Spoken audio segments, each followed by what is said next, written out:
the Buddhist path in terms of 5 great stages, 5 aspects. And we've moved on to look at positive emotion over the next few weeks, or the past few weeks and the coming few weeks. So I want to read you what Sangha said about positive emotion, this aspect of positive emotion, when he gave a seminal lecture called The System of Meditation in the 70s. So Sangha said that metta, we may say loving kindness, friendliness, in a very deep and positive sense, is the fundamental positive emotion.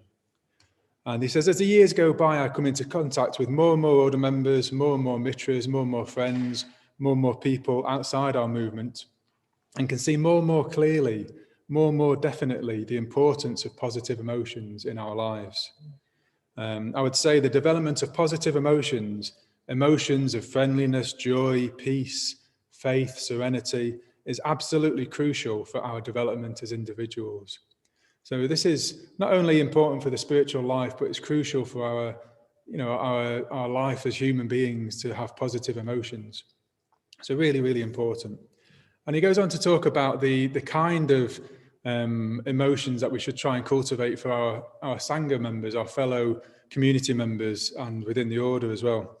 So Sangha says we should have strong feelings of metta towards our own self, don't forget that to begin with, and others. We should have strong feelings of spiritual fellowship. And when I say strong feelings, I mean strong feelings, not something tepid and lukewarm and half-hearted and faint-hearted, but really warm, even if you like a little hot, and strong, not feeble. So yeah, hopefully that evokes a sense of, as a community, what we're trying to cultivate for each other, how important it is that we love each other, we care for each other, we cultivate an atmosphere of warmth and friendliness among ourselves. And we haven't done this so far yet, but I wanted to introduce a kind of archetypal figure, a deity, a Buddha, associated very strongly with positive emotion, almost like our, I can say patron saint, but that's not kind of the right kind of religion, but something like that for positive emotion. So we've got an image of Amitabha, the Buddha of metta, the Buddha of loving kindness. Is a Buddha, a deep red colour. And this is a painting that Gaurava, an order member in Sheffield, made for Satyajyoti. Very beautiful painting of Amitabha in the red sunlight holding a red lotus. So Amitabha is the embodiment of positive emotion as an ideal, unlimited, a heart of boundless love, compassion, joy, serenity, kindness. And I'll say a bit more about this later, but Amitabha has each of the different Buddhas that you'll come across. There's 5 Buddhas we usually explore in a mandala, and each one has a different wisdom, and it's expressing a different aspect of the enlightened mind, a different way of exploring what that might be like, what that wisdom might be like. And Amitabha embodies that wisdom, the aspect of enlightenment in terms of kindness and positive emotion. So the wisdom associated with Amitabha is sometimes translated as a discriminating wisdom. That doesn't translate so well, but it's a wisdom that sees the uniqueness of everything, every single phenomena, every living being. It sees Amitabha through those kindly, loving eyes, sees everything as unique, and then loves everything and every being for their unique qualities. And he could say, see the beauty, see the potential in every living being. And so these are the kind of kindly, loving eyes that we're trying to see each other within the Sangha, but also within the world at large. We're trying to cultivate this way of looking at people, looking at beings. So keep that in mind. And what I want to do is tell 2 stories from the time of the Buddha. So sometimes we've been telling stories that have symbolic meaning and trying to interpret those. And this evening I'm just going to tell a story which happened, historical story from the time of the Buddha, 2 of them. And just explore the teaching that the Buddha gave about positive emotion, about loving kindness to his community. So first of all, the first story begins, it's a place called Kosambiya. Apparently the Buddha was staying in a place called Gosita's monastery near Kosambiya. And at the time it said that there was a community of monks living at Kosambiya who were disputatious, querulous, contentious, lived wounding one another with weapons of the tongue. And Yeah, I mean, might be surprising to hear about that. What, the community of the Buddha's followers basically quarreling with each other, battling each other with words, trying to wound each other with words. They've fallen out in a way. Well, not in a way, they've definitely fallen out with each other. And it said that they could neither convince one another nor come to be convinced themselves, nor did they win one another over or come to be won over themselves. So in a way, communication wasn't happening. They just disagreed with each other. They'd fallen out, and they couldn't see eye to eye, and they were wounding each other with words. And the sutta doesn't go into detail, but the commentaries give a little more detail about what the falling out was about. Apparently, it was something really minor, actually. There's two different teachers associated with the community. One was a teacher of the rules, the discipline, the ethical rules, and another was a teacher of discourses, a Dharma teacher. And apparently the Dharma teacher had gone to the bathroom and left some water there, and apparently that wasn't allowed. And the teacher who knew all the rules had told him, "Oh, this isn't allowed." And the teacher hadn't realised, the other teacher hadn't realised. And that was basically what had happened. But you imagine a kind of Chinese whispers through the kind of followers of these two teachers, the kind of groups belonging to these two teachers. And they started to accuse the other teachers of being in the wrong. The teachers, the followers of the teacher of the Vinaya, the discipline, wanted this other teacher expelled from the Sangha, suspended from the Sangha for having not knowing the rules. And they got into real polarization, we might say, in our terms. They'd really fallen out with each other and really quarreling, and they couldn't resolve it. No one could resolve it, and they didn't sound like they were really interested in resolving it. So the Buddha heard about this community, his Sangha, some of these followers of his, and he went to visit them, and he asked them if it was true what he'd heard. Had they fallen out? Or were they wounding each other with words? Could they neither see the other person's point of view or be convinced or convince each other? And they said, yeah, it's true. And there's different accounts of what happened. This story is told a few different times in the Pali tradition and in slightly different ways. And so in the story, the version I've got today, that I've been looking at today, basically the Buddha gives them a teaching. The Buddha gives them a teaching on how to live in unity and harmony. But the commentaries suggest that they weren't really interested in the teaching. They weren't interested in resolving the dispute. One version of the sutta just even says they told the Buddha to go away. Basically said, "Don't you bother about this, Lord. We'll sort this out. You don't need to get involved in this." And they sent the Buddha away, apparently, in one of the versions of the sutta. In another one, the Buddha went away himself, just kind of realizing they weren't listening to what he had to say, and left them to it. And in another version, in the commentaries, it took the lay people, the people who were feeding the monks, had to withdraw their food. And as soon as their food was withdrawn, they decided to sort it out, and they kind of resolved their differences. So in some ways, we can look at them and think, oh, they weren't very good Sangha, they weren't very good Buddhists, maybe falling out, behaving in this way. But in other ways, I find it reassuring because I can see, I'm aware of lots of times when I get into those kind of states of mind or disputes with other people, and it's reassuring to say, well, even at the time of the Buddha, with the Buddha around, and people fell out with each other and behaved foolishly. The Buddha even said to them, you foolish men, what can you see? What do you know that you're kind of relating to each other in this way? And I find that, in some ways, I find it reassuring that they were so foolish because at times I am as well. So I want to, in a little while, explore the teaching that the Buddha gave to his community, how to live in harmony and unity. But first of all, I want to explore a second story, which kind of gives the polar opposite, another community of the followers of the Buddha. And sometimes these stories are put together. It's said that the Buddha traveled from Kosambiya to go to see another community who he knew were living in harmony. And so, the Buddha this time went to see his cousin, who was called Aniruddha, and he had two friends that he lived with. And the story goes that the Buddha was approaching the park where they were living as recluses in the middle of a kind of forest within a park. Aniruddha, Nandi, and Kimbala, three very close friends. And as the Buddha was approaching the park keeper came out. He didn't know it was a Buddha and just said, don't come in. These are three really venerable monks, and don't disturb them. They live here and they're practicing here. But they overheard the park keeper and said, don't worry, this is our teacher, this is the Buddha, let him come in. And when they greeted the Buddha, they made him a seat, they offered him water for washing, water for drinking. And there's a really lovely exchange, which sometimes you get between, you read about between the Buddha and his disciples. The Buddha basically just asks, are you all right? Are you guys okay? Have you got everything you need? Are you living in harmony with each other?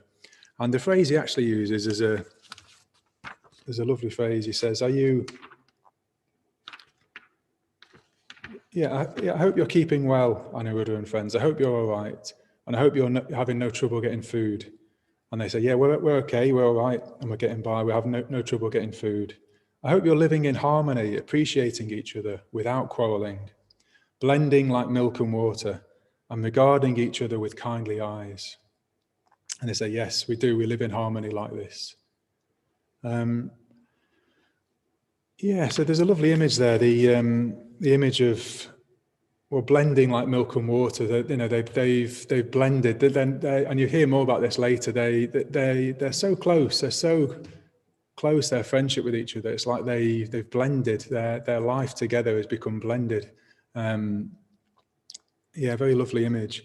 And again, regarding each other with kindly eyes, which evokes for me again this love of Amitabha, this trying to see each other with the best in each other and relate to the potential in each other. But then the Buddha asks, well, how do you live in this way?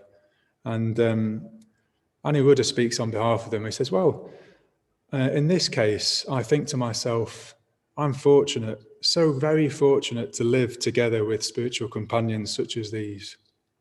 And another translation says, well, it's a great gain for me, a great gain to live with these companions in the holy life. And again, I find that very, very moving, very, very, very lovely, but at the same time, very practical. This is a practice that they do to see each other with kindly eyes and to live in harmony. They reflect on how fortunate they are to live with each other and to practice with each other. And by doing that, well, of course, you're not going to fall out with each other. You're going to see and relate to, what's best. You're going to feel pleased to be with your companion. So it's a practice that they've taken on, which really works. I'll come back to that.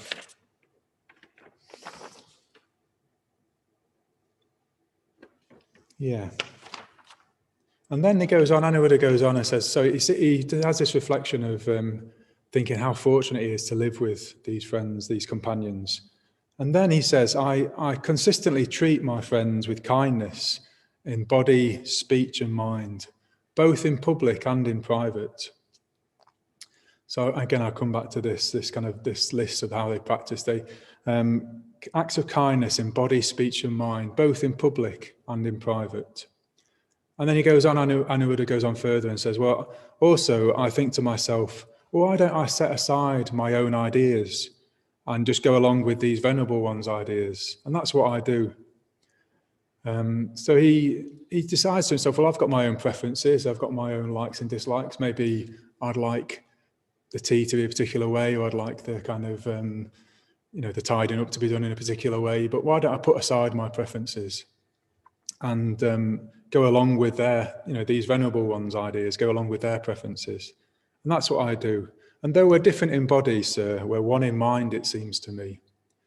So he goes even further to say, well, yeah, we're three people, we've got three different physical bodies, but it's as though we're one, we've become kind of a community of one. We experience ourselves as a community in relationship to each other, so we're one mind. And then he goes on, the Buddha goes on, the dialogue continues, and the Buddha says, okay, that's the practice of metta. What's your practice of mindfulness like? How do you practice mindfulness? And again, there's a really, really quite a famous but very beautiful evocation of how they live together as a community, as friends, aware of each other, mindful of each other. So Anuruddha replies, well, in this case, whoever returns first from the alms round collecting food, prepares the seats and puts out the drinking water and the rubbish bin. And then if there's anything left over, whoever returns last eats it if they like. Otherwise, they throw it away where nothing is growing, where there's no life, puts it into water where there's no living creatures. And then they put away the seats, put away the water, sweep the refectory. If someone sees that the pot of water for washing or drinking or the toilet is empty, they set it up. And if he can't do it, he summons another with a wave of the hand, and they set it up by lifting it with their hands. But we don't break into speech for that reason. And every 5 days we sit together for the whole night and discuss the teachings. That's how we practice mindfulness. That's how we live diligently. So, yeah, it's what it evokes for me is a practice of awareness of each other. So it's like a mindfulness suffused with positive emotion. It's like there's a really loving, caring awareness of each other, which is very, very practical. It's not, anything kind of abstract. It's a very, very practical, kindly awareness of each other, what's needed, just being aware of what the other person needs, anticipating it, looking out for each other. And they don't need to speak to each other. Their friendship doesn't require that. Their love for each other doesn't require that. And they just got a really heightened, kind of finely tuned sensitivity to each other, real kindly awareness of each other. And I mean, I don't know about you, I've had glimpses of this, tastes of this being on meditation retreats or longer retreats with silent periods. And it's, you assume that you need to speak to each other to be in a kind of deeper harmony or to be in deeper connection with each other. But actually, often the opposite's true. Once all that kind of chatter goes away, you can just be, and you're meditating more, you can be really, really aware of each other and have a sense of really being in communion with each other, really connected to each other without needing to talk to each other. It's almost like the talking can get in the way of that. And you can really then start to look out and pay attention for, what the other person might need in a very practical way. And then every 5 days they stay up all night and talk about the Dharma together. And then the Buddha goes on and he asks them about their attainments and their meditation practice. And Aniruddha speaks on behalf of everybody and describes their attainments and their meditation practice. And it becomes clear that actually, basically, they're effectively enlightened. They're pretty much enlightened. He describes the meditation experiences they have, the attainments that they have, and they're very, very, very far, if not enlightened, very, very far along the path. And and the Buddha is delighted, pleased that he leaves, he goes away. And then the other Aniruddha's friends say to him, well, how did you know that? Because we've never spoken about our attainments and we've never spoken about that to each other. And Aniruddha said, well, I just knew. I just knew that, I knew you had those attainments. So this, it evokes almost, they're so finely attuned that they didn't need to speak about that. He knew. So very, very beautiful for me. It's like complete contrast. You got one Sangha of the Buddhas, just can't talk to each other, can't communicate to each other. They're unaware of each other. There's no kindness, no friendliness. And then another extreme, in a way, an ideal evoked of community, of a Sangha, of just friends who live together. And they live together and so aware, so finely tuned with each other that it's like they've lost their identity of being me with my preferences, and they've become a community. They identify as a community that really deeply cares about each other. So I want to explore, well, first of all, why is this relevant? Why is this relevant? So these stories, I think, are relevant for us as a Sangha because as I said, these monks in the first story, they fell short even with the Buddha around. They were unable to live in harmony with each other. And there's going to bound to be times when we fall out with each other within our own Sangha, within our Mitra groups, within our chapters, in discussion groups, on retreats. There's going to be times when we fall out with each other. And it's important, what we're doing, I think, is really, really important for the world, a positive community, a spiritual community where we're making the Buddha's teachings available. It's worth preserving, it's worth protecting the Sangha and preserving it and exploring how to live in harmony, how to live in unity, because in a way that what we're offering is more important than our own, the kind of petty disputes that we might get into from time to time. But then also I think it's important because at the moment, society, there's a lot of quarrels like the one in Kosambiya going on in society at the moment. People are wounding each other with words. People aren't able to convince each other or be convinced. I don't go on social media very often, but occasionally I'll look in like the comment section on a YouTube video, and just the the kind of communication is very painful between people, just people really, trying to wound each other with words. And I think that's probably quite typical of the way society is a trend in society. People are communicating in this way towards each other, seeing each other in this way. And then there's another reason why it's important, because, we're going to quarrel with our loved ones and our friends, and as I said, our Mitra groups, our chapters, we're going to quarrel with each other because we're under a lot of pressure. Everybody's under a lot of pressure at the moment, and a lot of stress. It's some kind of unprecedented in my lifetime, maybe in your lifetime as well, the conditions that we're living under. So we are going to be under stress, and we are going to fall out with each other. There's going to be times when we quarrel. So if we can be proactive and take initiative to get on with each other and live in harmony, that's going to help all of our relationships if we practice in this way. So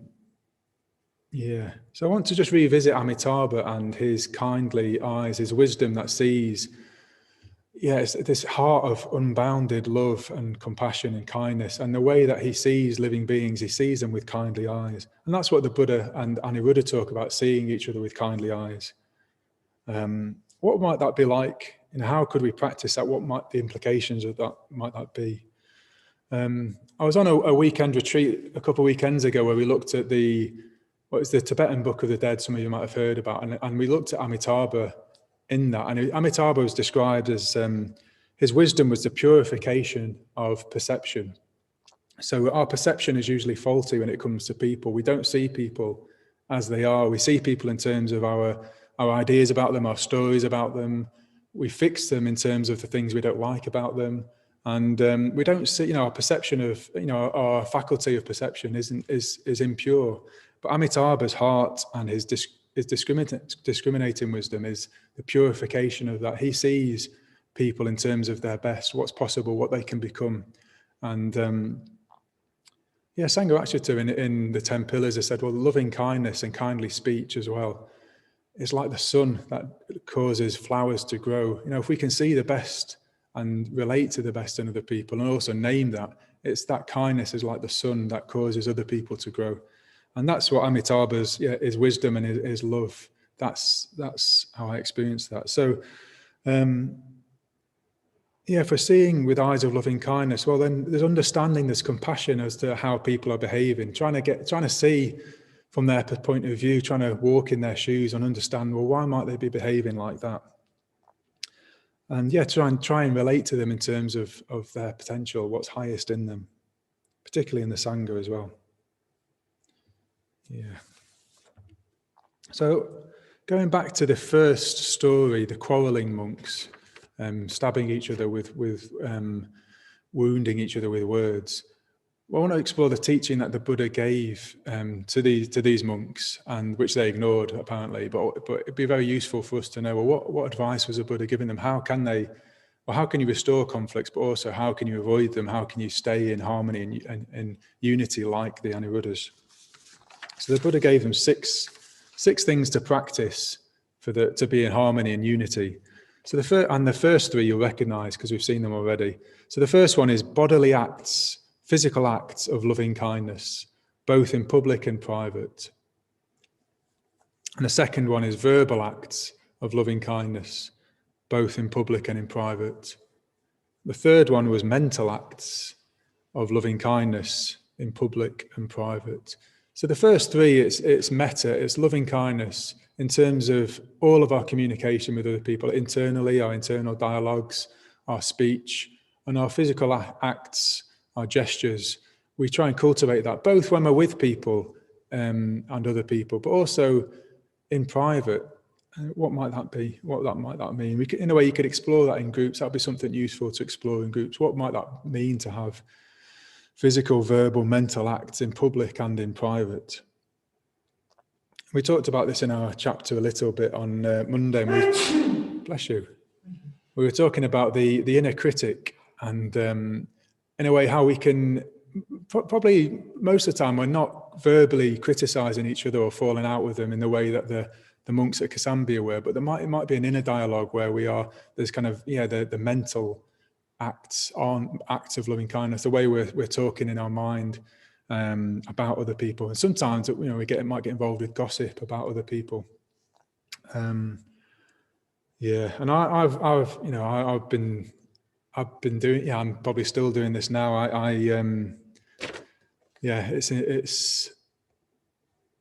It was about embarrassing at times, the kind of what I catch myself doing in terms of how I talk about other people, or either internally or sometimes in an email or sometimes to another person.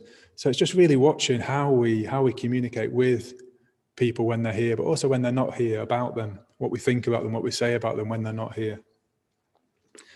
And then the next three is about sharing. The Buddha said, well, if you want to live in harmony and unity as a Sangha, as a spiritual community, you need to share with each other. So he describes that they need to share their possessions. And for the monks, it's basically the food they get. That's what their possessions are. But it might go further than that for us. If we're in, there might be other ways that we share possessions, but they share whatever food they get, they share with each other. Yeah, and in a way, that's going to be quite a powerful thing. If you imagine that they're begging for food and they're going to get all kinds of different food, and it's, some of them might have nice food and some of them might not have very nice food, but you just share it. You share it with each other, whatever you get.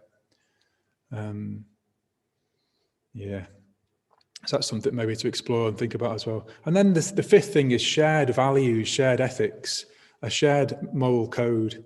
That the Buddha recommends. This is really, really important for the unity of a Sangha. And finally, a shared vision. He talks in terms of right view, but we might think in terms of shared vision. And in a way, if you've got deep values and a deep vision that you're aligned in harmony over, in a way you can disagree about things, and you're not going to fall out. You're not going to split like the monks did, because you're united on a deeper level. You've got a shared vision and shared values.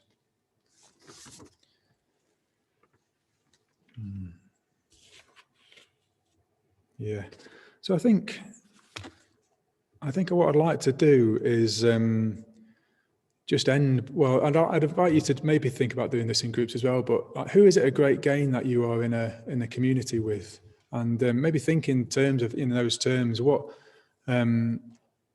which of your friends in the Sangha, in your Mitra group, from your beginners course, in your chapter, why is it a great gain to be with them?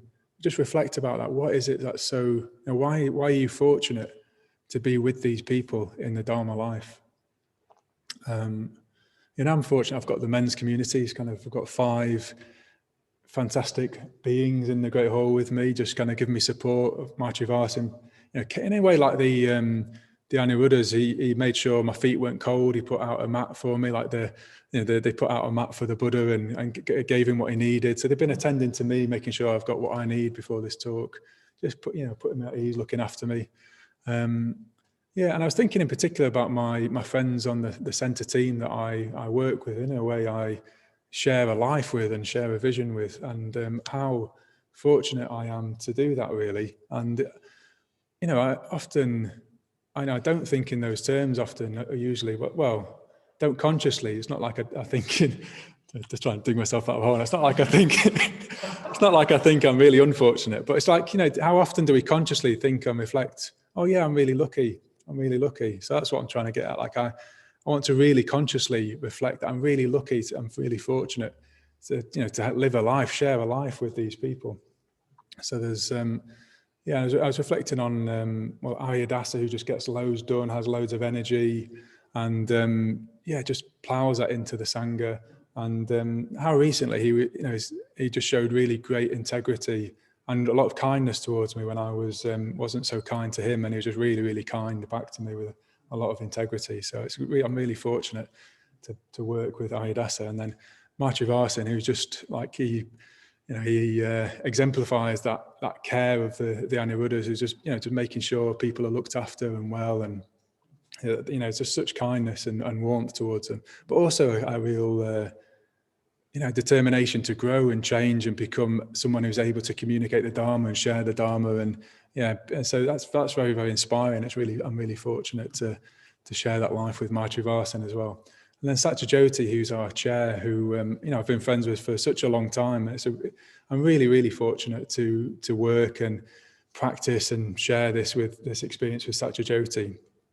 Someone who's very, very, very kind and also very playful, which I really appreciate. But as the chair, people might not realise, she's often, if there are quarrels or disputes in the Sangha, it's Satyajyoti who they get taken to. So she's often the person who's like the Buddha, trying to get people to stop, wounding each other with words or emails, or she's trying to. She's in the middle of that, and it's not a very pleasant place to be. A person who's in the middle, and that's kind of hidden, and she holds that with a lot of patience and a lot of forbearance and a lot of strength and a lot of love, actually. And then I'm going to end with some advice. So back in the summer, Satyajyoti, we were having a team meeting, and Satyajyoti said, well, I think we need to try and get ourselves in the best state we can be, because I think in the autumn and the winter, it's going to be quite hard for people, and people might not be in a good state and might fall out with each other. We might need to just forgive them and forgive each other. And I thought that's a really, really wise thing for Satyajyoti to say at the time. And I've tried to remember that there's times when I've not been in a good state and I've needed people to forgive me, and other people haven't been in a good state and I've needed to forgive them.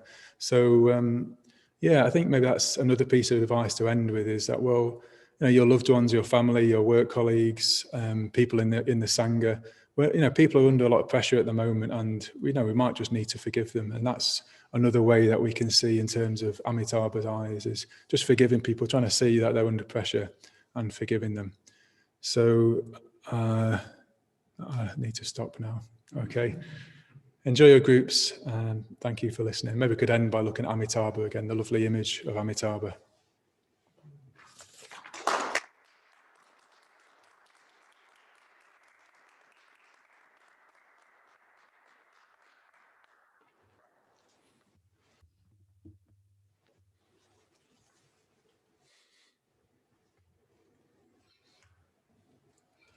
Can you guys see it from there?